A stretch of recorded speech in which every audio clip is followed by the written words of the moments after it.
Shout out to G-Man Boxing.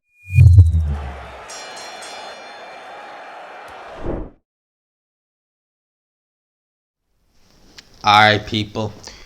Review of the week time. Yeah, we've not been the busiest these last few days. Had some stuff on. Not going into detail what that is, but yeah, hadn't felt like hadn't really felt up like it, if you know what I mean. But we've got plenty to talk about. I hadn't really even kept an eye on the news, to be honest with you, in the boxing news anyway. So a lot of this I'm gonna read now, is kind of fresh. It's gonna be fresh in my mind. It might be not fresh in yours, but we'll have a talk through it anyway. I guess kind of where we need to start, obviously, is, and I say obviously, some people are going to be like, gee, don't tell me you're going to go here. But yeah, I'm going to go here. I watched a few of the fights last night on the YouTube card. Didn't pay for it. Watched it for free. There was nothing. I had nothing to do last night. So I just said, right, I might as well have a little laugh and have a look at a few of these. And to be honest with you, it was actually a bit of fun, some of the fights I watched. I watched KSI. I watched this guy right here, Deji, I think they called him. And apparently he'd not looked too good. And he fought a guy, Fusi. I used to watch him years ago. Years ago. I'm surprised. I didn't know what he was doing these days. I can't even believe that he's even boxing. I used to watch him years ago. He did them Mortal Kombat videos where he pretended to be a Mortal Kombat character in a lift. Jeez, they were the days. I think a lot of those videos were staged though. But anyway, going off topic a bit there, as I do. But look, I don't really mind it per se. It seemed like it just a bit of a laugh, to be honest with you, to watch it. The technique was really, really poor. But it just seemed a bit of a laugh. I see KSI mention Tommy Fury as one of his opponents who he wants to take on next. I mean, Tommy Fury, Jake Paul. Someone told me, who was it? That Jake Paul has an opponent announced, and it's some kind of reasonably obscure kind of fighter as well who he's going to fight next. They also announced that Hasim Rahman Jr. is going to be on the next card against Victor Belfort. Anyone want to let me know who Victor Belfort is? Is he a journeyman? Is he a YouTuber? I don't know, never heard of him. This is going to be on October 15th in Sheffield. KSI's Promotions, Misfits Promotions is going to be headlining it. People seem to really enjoy it. I know a lot of the people who are at it were casuals. I get that. You wouldn't see a lot of hardcores or anything like that. But at the end of the day, right, I've said this once, I'll say it again, right? Whether you like YouTube boxing or not, it's going to, more than likely, it's here for the foreseeable future, right? I personally don't mind it too much. When it came around first, I was just like, back in 2019 really, I was just like, ugh, what is this? But it has kind of grown on me a little bit more. There's entertainment to be had at all levels.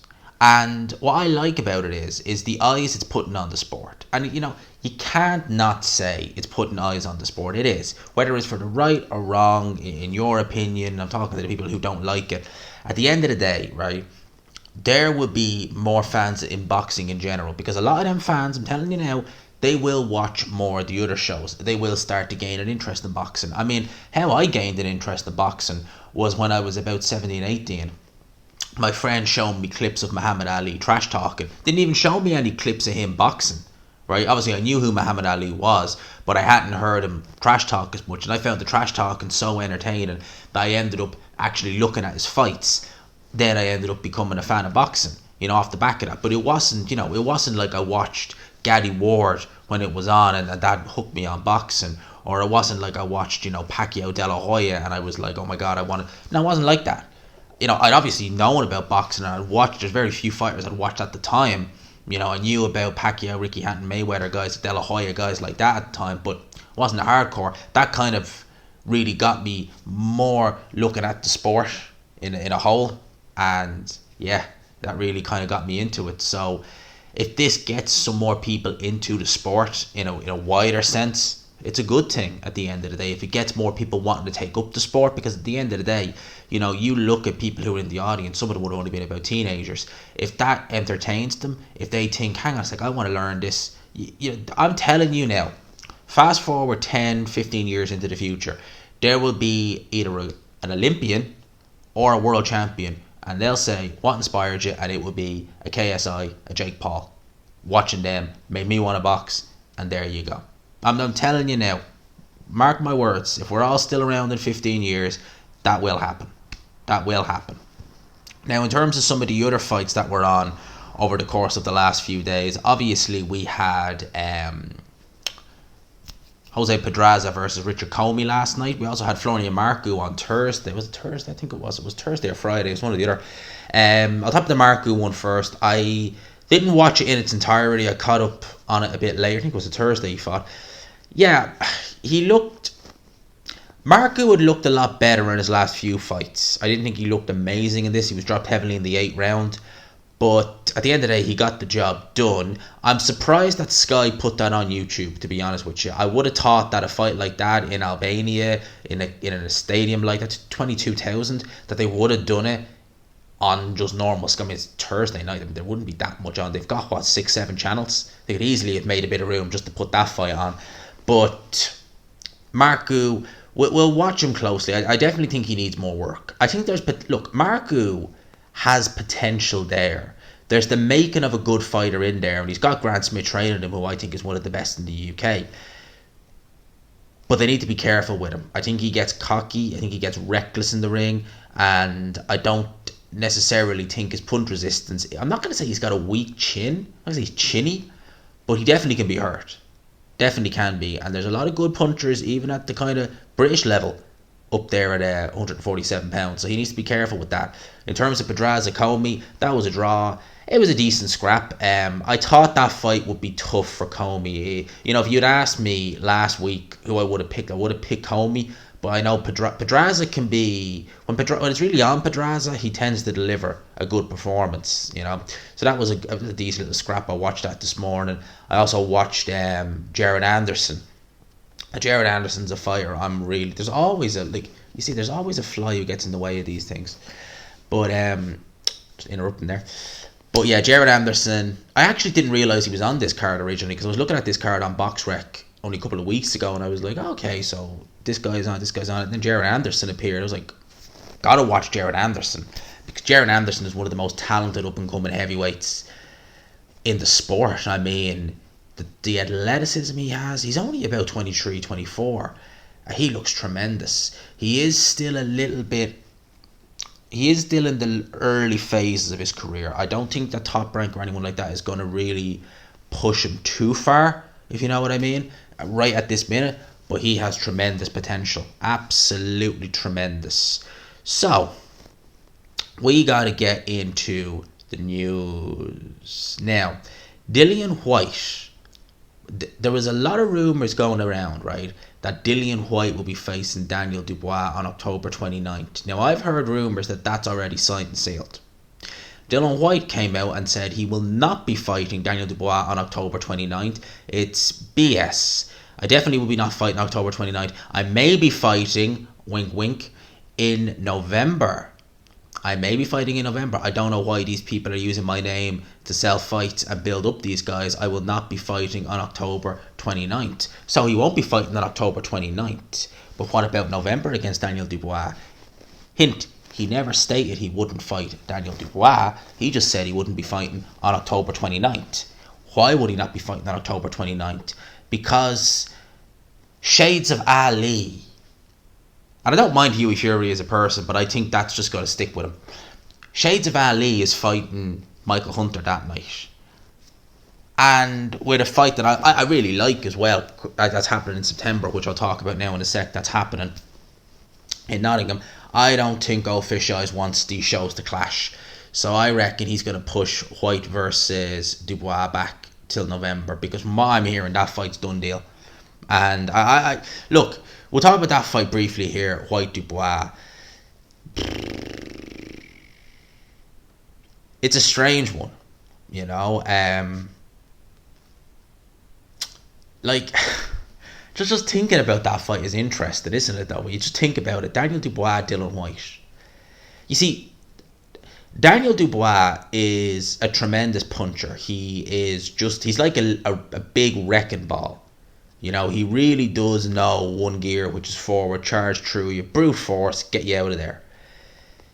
Now, Dillian Whyte, I certainly don't think he could take Daniel Dubois' shots. No way.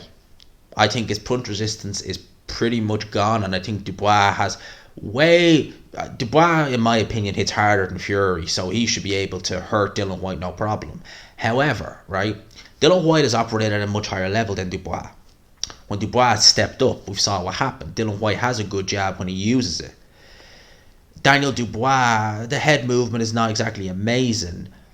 And at the end of the day, right, we look at Dillian Whyte and we talk about his chin, his punch resistance being pretty bad at this stage, and that's fair. I think it's true. But I don't think he's shop worn in a sense of his ability is gone. I don't think he's slowed down in that regard. I don't think that it's a case of, his skill has deteriorated with his punch resistance. No, I think it's just the punch resistance has deteriorated. I think his performance against Fury, he was just in there with a much better fighter. There was nothing he could do. If he tried to be the aggressor earlier, yeah, he might have had a bit more success, but he might have ended up getting clipped earlier. I just think with Fury, with the benefit of hindsight, there wasn't really anything he could have done. I mean, I say there wasn't anything he could have done. I definitely think there was things he could potentially have done to have offset Fury that night, just didn't do them. But I don't think Dillian Whyte is gone in a sense of he's a shot fighter in every aspect. I think it's just his punch resistance. I think he needs to be wary of defense, and if he could walk Daniel Dubois onto his big shots, he still has one of the best left hooks in the game. He does. Tremendously powerful left hook. It'd be very interesting. Honestly, if that fight was made, gun to my head, Dubois to win, probably by KO, but people, I would be... Look, I'm not going to turn around and say that that's not a good fight. It absolutely is. Obviously, the fight that we all want to see is Undisputed in the heavyweight division. Undisputed is what we want to see. And there's more talk on Tyson Fury. Mark Kriegel has reported on this one that Tyson Fury versus Alexander Usyk is highly unlikely for December. Now, December was the date they were talking about. And when I heard that date, I just thought it's too soon. Yes, the AJ Usyk fight, it wasn't a brutal fight for Alexander Usyk. But I just feel as though a December sell to coincide with the World Cup, it sounds nice, yes, but unlikely. I just didn't see it happening. And that's what he's saying here. However, he is saying that it's instead being eyed for, mark the dates, lads, because I'll be marking these, February the 11th and February the 18th, 2023. Bob Arum has added that the Middle East is the most likely location, though not necessarily Saudi Arabia, with Qatar and the UAE also as options. That really is just the case of who bids the most money. I can't see Fury versus Usyk being anywhere but the Middle East, to be honest with you, because it's just going to be open bidding, open season on the bidding table, and one of them is going to put up the most money. That's just as simple as that's what it's going to be. As much as I'd love for it to be in the UK, and honestly, I would love it. I mean, if Fury Usyk was in the UK, I mean, Wembley Stadium, tick, done. See ya, I'll get me flights to North London. I know where Wembley is. I've been there before. Man, that would be so good. The Middle East, I mean, I've never been, so I'd like to go, so you never know. But yeah, look, I hope we get that fight made. I really do. At the end of the day, Undisputed is what I want to see. I prioritise Undisputed. I always do. I always say I want Undisputed in any division. Specifically the heavyweight division, my favourite division, and I think now we're in a situation where we're very lucky that we don't have mandatories in the way, and there's no stumbling blocks. Like, if you look at AJ Fury, when they were talking about that last year, I think you did always, it was, and I was someone who, I tried not to get excited, but once Eddie Hearn started saying it was a done deal, we started seeing some of them videos going out with Tyson Fury, you did kind of really start to believe, it's here, it's actually happening. But you always kind of knew that court of arbitration with Wilder was potentially a stumbling block. That was always in the back of your mind. You obviously had mandatory to the WBO and the WBC, the Dillian Whyte mandatory. So there was always something about AJ Fury at the time. That was what it would have been for Undisputed. There was always something in your mind just thinking like, but this, but that, but this, but that. With this one, there's nothing. There's no mandatories. There's no arbitration. There's no rematch clauses for a previous fight. There's not anything. So there's literally no reason why this fight shouldn't happen next if both guys want it. There should be no reason at all why it shouldn't happen. You know, the promotional issue isn't an issue. You know, Usyk has Usyk 17, which is his promotional company. He also has, is it Klimas, who's part of K2. I think he's the main guy at K2, which is the Klitschko promotion, who been with Usyk since the start. They tend to just kind of fight on whatever network. There's no real, they're not really with any promoter necessarily, if you know what I mean. Like, they're not working with Eddie Hearn exclusively, or they're not working with Bob Arum. They're just all over. So there's no reason why Warren, Arum, Usyk's team can't come to an agreement, can't get this fight over the line. I can easily see this fight happening next year. I want to see it, and I think everyone else does. I think that this is one of the fights that everyone in boxing says, let's see it. And I really enjoy this fight. You know, I'm even going to do, I have a video planned. The thumbnail's there, good to go. I haven't recorded the videos yet, obviously, but I want to do a video just detailing for each fighter how I think each fighter can win this fight. The 3 reasons why, as I call them. Because I think that this fight is also a tremendous fight. Anyone who says it's Fury is to win easy, or Usyk's going to win easy, nah, man. This is a really, really, really tough fight for both guys. There's no clear-cut winner, you know, if you know what I mean, in terms of like saying this guy definitely wins. You know, because we're looking at, I'm going to switch it up here, but Naoya Inoue, all right, he is meant to be fighting Paul Butler, and I'll see if I can get the dates down here. And look, no disrespect to Paul Butler, God, I missed out on a lot of news over the last few days. Like, I'm just scrolling down here and I'm seeing stuff left, right, and centre. There it is. So they're saying Naoya Inoue versus Paul Butler for undisputed at bantamweight is likely to happen on Tuesday. Bit of a strange day. Tuesday the 13th of December in Japan. They do tend to do that, don't they, in Japan? They tend to put big fights on real random times. Like, they put them on like a Monday or a Wednesday or something like that. But hey, I won't be too busy come what December, so I could always take that. December's not a busy month for me in my real job, unfortunately. I'd love to just have this as the real job, but hey, you got to eat somehow. But December's not a busy month, so I could easily take that day off. You know, I've got the Holocaust, but no, I'll just take a day off. But no, honestly, that is one of the most one-sided, undisputed fights you'll ever see. That's one of the most undisputed, or one of the most one-sided, undisputed fights you'll ever. This is Paul Butler, right, who got barred from pillar to post by Manuel Rodriguez, 4 years ago on the Bellew Hay 2 undercard. And Rodriguez was taken out by Inoue in 2 rounds, barred him, knocked out by 1 punch from Zolani Tete with an uppercut back in 2015 in a fight he was absolutely dominated from start to finish. Tete was unknown at the time, really unknown at the time, and a lot of people made Butler the favourite. He got absolutely barred from pillar to post against Tete. He's looked shaky in some of his fights against journeymen. You know, Paul Butler, no disrespect to Paul Butler intended, but he is not on the level of an Anita Donaire. He is not on the level of Emmanuel Rodriguez as we see him. He is not on the level of a Zolani Tete. I mean, him against Jason Cunningham, I know they're different weight divisions, but you know, him against someone like that, that's the level essentially that Paul Butler is at. I mean, he got his world title via email, you know, because the fight with Casemiro never happened and he ended up getting stripped. He is going to get absolutely annihilated by Naoya Inoue. It ain't going to be pretty. And if Naoya Inoue, he should not be allowed to wear those Reyes gloves just to make this a bit more fair. Because if he wears them Reyes gloves, he's knocking out Paul Butler in the first round. And I'm putting money down that he knocks Paul Butler out in the first round if he has them Reyes gloves on. Jesus. Now, the WBO have now ordered Zach Parker versus Demetrius Andrade for the interim title. So that fight has now been ordered again. It was already ordered and was already signed for the 21st of May this year. But obviously it didn't happen. I think Demetrius Andrade was the one who pulled out of that fight, and then the whole card got scrapped. So they're going to try and get that fight over the line again. Again, it's a hard time being a fan of Demetrius Andrade because I rate him very high. I think he's tremendous talent. But Jesus, he has been, you know, it just seems like he's missed his... That Billy Joe fight in 2018, I've said it once, I'll say it again, I think he would have beaten him.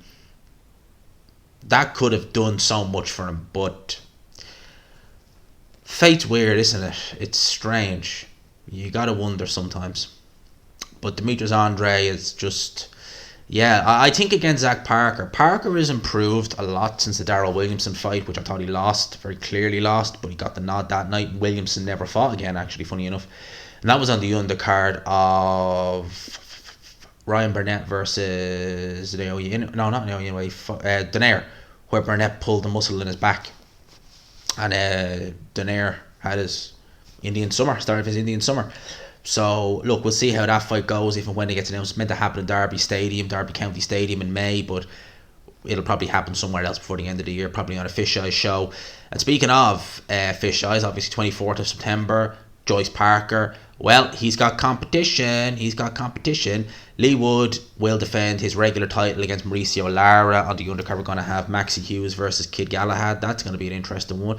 I like Maxi Hughes. He's a great guy. I've had him on the channel before. But I can't see him and Kid Galahad exactly catching fire, if you know what I mean.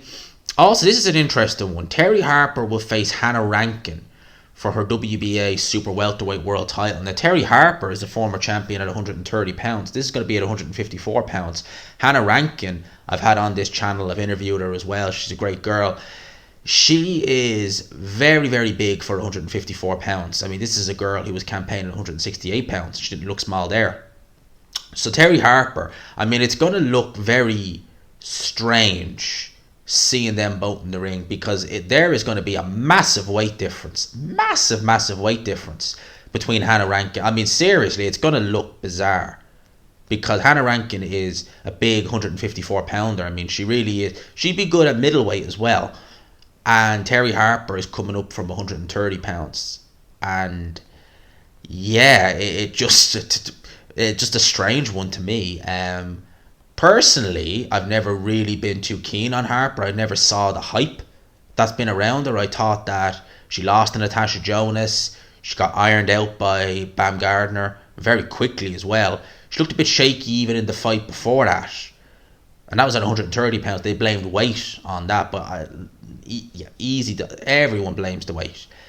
But 154 pounds against Hannah Rankin, I could see that ended very bad for Terry Harper. I could see that ending very bad for her. In terms of Lee Wood versus Mauricio Lara, I mean, Lee Wood should win the fight realistically. Lee Wood really should win that fight. He is a decent enough boxer when he wants to box. He definitely can punch. Lara can punch as well, with the best of them, but he's very crude, very easy to hit. And Josh Warrington fought such a stupid fight in both fights against Lara that was just asking for trouble. You know, it was just asking for trouble. So Lee Wood, I don't think is going to do that. But the question I have with Lee Wood is that how is he following on from the Michael Conlon loss? Or sorry, not the Conlon loss, Mike Conlon fight. Because yeah, he won the fight. Spectacular knockout. Fight of the year for me. Brilliant fight. Best fight I've ever seen Michael Conlon in. But let's not forget, Lee Wood took some shots, especially early on. You know, people say to me, gee, the first round it was bad for Lee Wood. He got that heavy knockdown. And the second and third round, he was taking big shots in those rounds. The referee was having a look at him in the second round. He wasn't just outboxed by Conlon for large parts. He was taking some big shots from Michael Conlon. He was getting hurt in there. So I don't know how good Lee Wood is going to be, how reliable he's going to be after a fight like that. He went through hell and high water to win that fight. So people best believe Lee Wood is not going to be 100%. So if he's anywhere close to what he was against Conlon, or especially Kanzu, he beats Mauricio Lara. He does. He beats him. Now, the Ring Magazine have announced that Alexander Usyk is now back in at number 1. He should never have been off number 1. After his win over Anthony Joshua, he is now the first heavyweight to be Ring Magazine pound for pound in over 30 years. Well, he was Ring Magazine number 1 for a few months until Inoue got that mantle. It's now passed back to Usyk. I'll read out the pound for pound. Again, I'll just preface it by saying I don't like pound for pound. I don't like doing it myself personally. It's not really... I don't like pound for pound, truth be told. I'm not one for doing it, but I'll read them out to you. So you've Usyk 1, Inoue 2, Crawford 3, Spence 4, Canelo 5, Lomachenko 6, Bivol 7. I mean, Bivol is behind the guy he beat. Okay, yep, makes sense of that. Thank you. Josh Taylor, Charlo, and Beterbiev. I mean, interesting. Yeah, look, I just looking at that, it's not really. I'm confused why Canelo was still ahead of Bivol. I mean, Bivol beat him, and it's on a postcard. Triple G is gone from there. Who else is there? Yeah, it's a strange one. Like, again, I don't particularly like pound for pounds, truth be told, because I'm trying to think off the top of my head who's missing from it. But yeah, I'm not a big fan of it, truth be told. But Usyk, there's no doubt in my mind he's the best in the world right now in any division. That's not to say he beats everyone, but he really is on tremendous form. They've also announced their top 10 heavyweight rankings, which is interesting.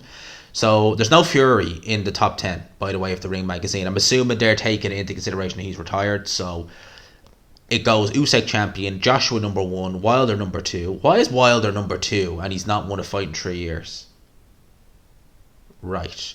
Parker number 3, Whyte number 4, Ruiz number 5, Ortiz number 6, Joyce number 7, Hrgovic 8, Sanchez 9, who should be higher than that, Zhang 10. Alright, interesting. Why is Wilder number 2? He's not won a fight in 3 years. Alright. Yeah, Josh Taylor has declared that he's going to vacate his IBF title. So Ponce Cell will now...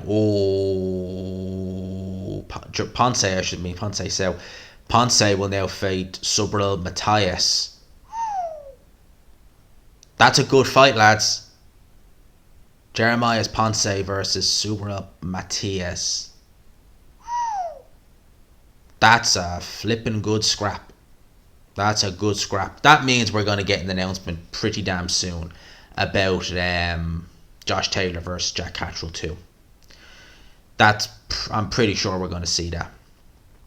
Eddie Hearn has declared that he wants Anthony Joshua to have 4 fights between now and the end of 2023, being with a comeback fight versus the top 15 opponent in December or January.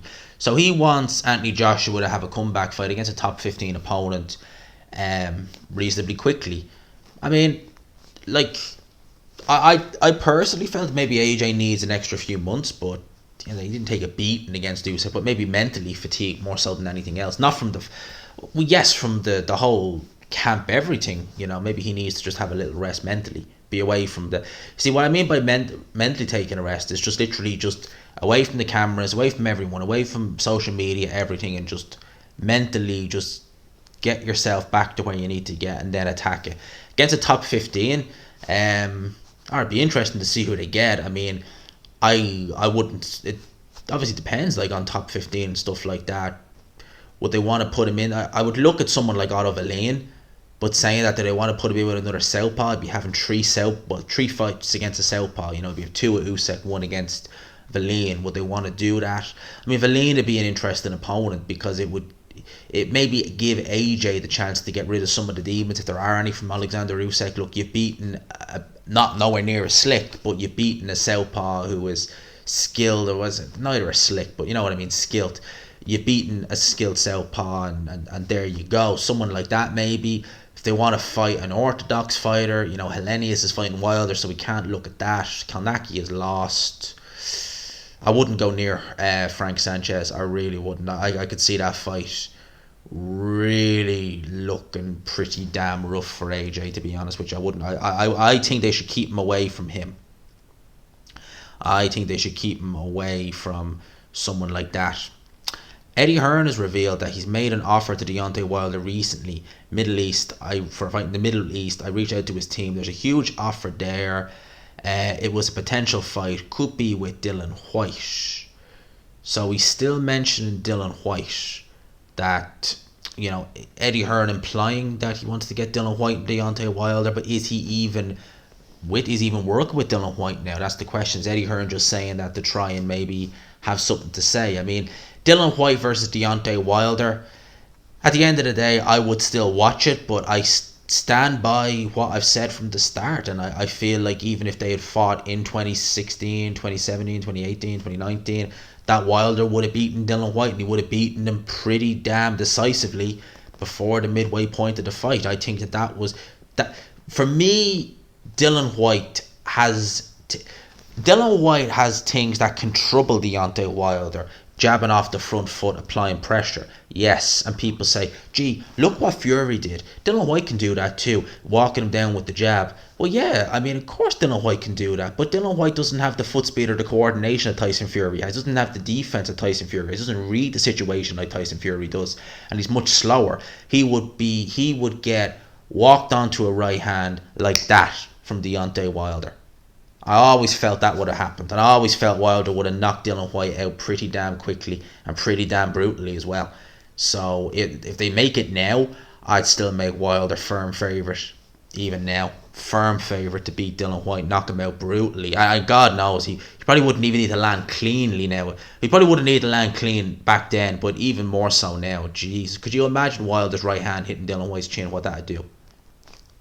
Now lastly, we'll finish on this. Actually, no, there's something else I want to finish on, but we'll finish on this. The penultimate story.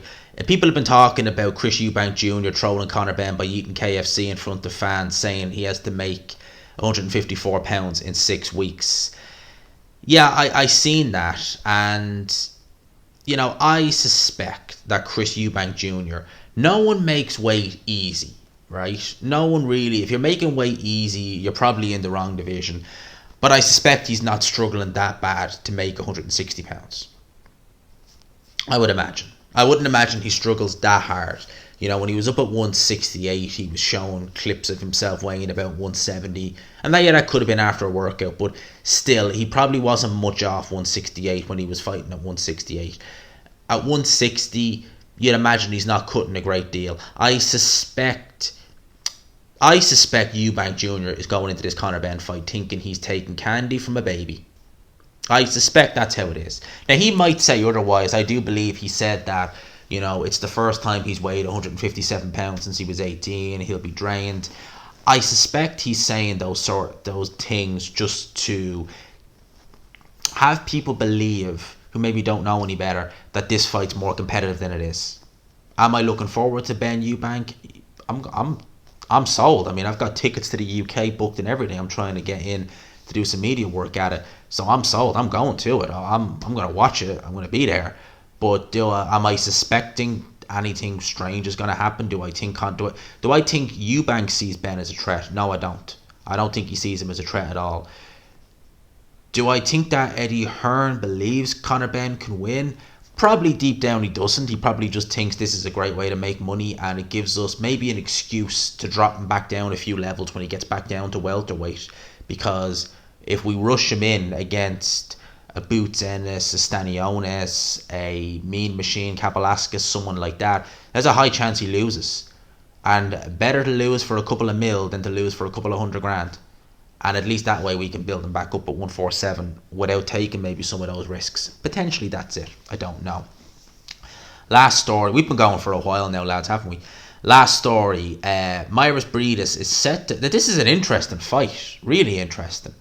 Set to move up to heavyweight to face Justice Hooney on October 29th. Very good fight. Very interesting fight. Justice Hooney versus Mairis Briedis. Damn. I mean, I've seen Justice Hooney fight a few times as a pro. He's only 23 years old. He has had some injury troubles. I've known that. His recent fight was a win over a guy called John Goodell. I think that was in June. Paul Gannon, he beat him. It's been interesting. He's been interesting to watch Justice Hooney. In your 7th pro fight against Mairis Briedis, really? Now, I know this is a fade of Briedis. This isn't the Briedis, I don't think, who fought Alexander Usyk. And I think that him calling out Jake Paul as much as he was kind of an indication that Briedis himself knew that the gas was starting to run out of the tank. Because he's in his late 30s now, isn't he? He's 36, 37, maybe older. And I think Briedis knew that. I think that's one of the reasons why he was calling for a Jake Paul fight, to try and make some more money. Maybe he's getting well paid over there in Australia, I don't know. But him against Justice Hooney at this stage, that's such an interesting fight. You know, Briedis has fought a heavyweight. He famously knocked out Manuel Charr with one punch a heavyweight. He was 213 in that fight. So I wouldn't imagine he's much bigger now. Probably 220 if even. So look, it'd be interesting to see. It's just a fight that I wouldn't have expected. You know, if you told me that we'd see come October, Breedis versus Hooney, I'd be like, what? No, Breedis? No, he's staying at cruiserweight. But here we go. Could be interesting. I mean, if Breedis beats Hooney, I mean, could we see him have a run at heavyweight? Potentially, you never know. But people, will end it there. I hope you've enjoyed Review of the Week this week. It's been it's you know, I'm not gonna bore you with stories and shit like that, but yeah, I hope we have a good week this week. Hopefully it's a better week this week, and yeah, I hope all you guys enjoyed it. I'm probably gonna upload this on a Sunday because I don't want to go so long without uploading the video on this channel, and we'll do some more of the video tomorrow evening, or maybe do a live this week as well. Maybe do a solo live, just do a solo one this week. Maybe Jamie if he wants to come on, or Chris. But we'll leave it for that. I hope you enjoyed the video, people. Subscribe, of course, if you haven't already. Obviously, last week we did have a good little thing last week where we did hit 9k, which I'm really happy about, so thanks for that. And yeah, I'll leave it there. Hope you enjoyed it. Smash the like button, people. I'll talk to you as always.